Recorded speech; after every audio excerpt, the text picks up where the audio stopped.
Issue 4 of the High Republic comic is out now, and it is easily the best of the Young series so far. It had twists, it had action, and it even had some Drengir backstory to help explain exactly what they're up to and why they're messing with our Jedi heroes. The issue opens with a great flashback between Keeve and Skier to help reinforce their bond as apprentice and master, and it really added some weight to their relationship and where it heads by the end of this issue. When things shift back to the present though, Skier is far from the wise master that Keeve was showing us that he was, because he's now fully being controlled by the Drengir and preparing their feast for them by taunting his former friends. Thanks to him being controlled by the Drengir, we also get some backstory on them and their ties to the dark side of the Force. I love that the team went with a full panel of art to depict the story of the Drengir and how they, and eventually the Sith with them, tore through the galaxy, destroying and feasting on everything in their path.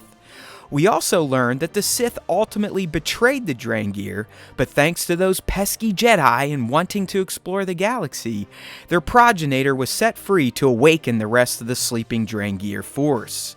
So, as usual, the Jedi, trying to do the right thing by exploring the galaxy, have unleashed a dark side infused terror back into the universe. Gotta love those do-gooders. After this history lesson, the narrative shifts back to the Starlight Beacon and the autopsy being done on the dead Hutt from a few issues back.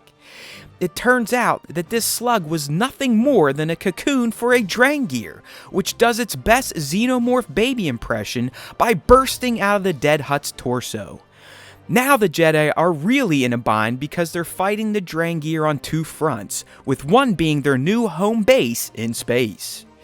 The issue transitions back to Skier and his captives, who are pleading with him to break free of the Drengir's control. Keeve even uses the same line he used on her in the flashback, which was a nice callback, I might add, and it again reinforced their relationship as master and former apprentice.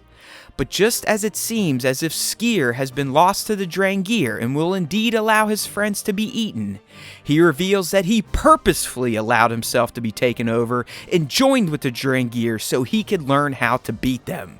You see, the fact that he bonded with them essentially tied his system to theirs, so he could effectively control them through the Force now, allowing his friends to take them out. The Jedi kill some stuff, because killing is good when you're killing bad, and then they head off to confront Cal, who they now know is up to no good with the Drengir. After they burst into his house and Skier roughs him up a bit, a disturbance is heard outside, and while I first thought it may be a Nihil ship coming to mess with the Jedi, it's revealed in the cliffhanger panel that the intruders are none other than the Hutts, and they look more badass than I could have ever dreamed a Hutt warrior general to look like. Like I said at the top, this issue was pretty great. It checked a lot of boxes for me, and it just flowed really well. We got away from all the mystery and thrust the story forward, so I appreciated what issue 4 had to offer.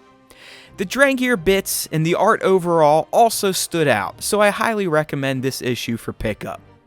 Make sure to tune into the next episode of the Star Wars Time Show, in which myself and my co-host Nick will fully break down this issue and give our thoughts on it as a whole.